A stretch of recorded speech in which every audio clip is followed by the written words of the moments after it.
Thank you, Director. Okay, back to you, Representative Birch. Go ahead. Thank you very much. So I appreciate the comments from Senator Groh and Representative Pickett, and these are important issues.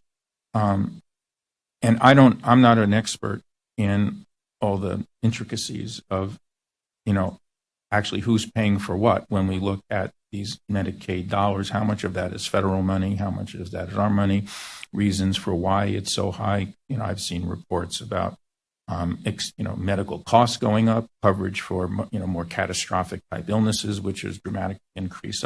So that's an important conversation to have. But what I don't want that conversation to do is to distract from the specifics of this report, which is about what the state does control. And as was said in the report and in Director Mohan's introduction, the state is creating price ceilings that act as a wage cap for direct care workers. It's what we do control beyond the federal government.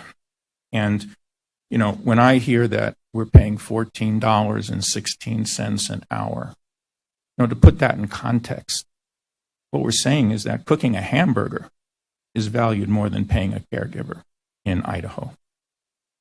And when you have a state that had a $2.1 billion surplus, and every single year exempts over $3 billion every year just in tax exemptions, we have the resources to look at fiscal policy to pay caregivers a decent wage.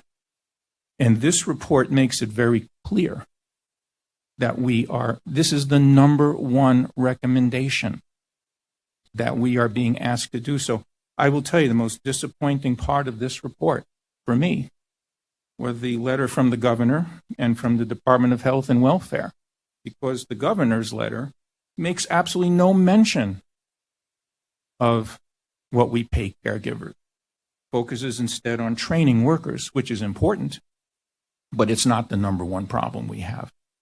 And the letter from the Department of Health and Welfare talks about, we agree that there's an opportunity to evaluate the rate. We don't need to evaluate anymore. We have the data. This report makes clear that the public sector is not immune from free market forces.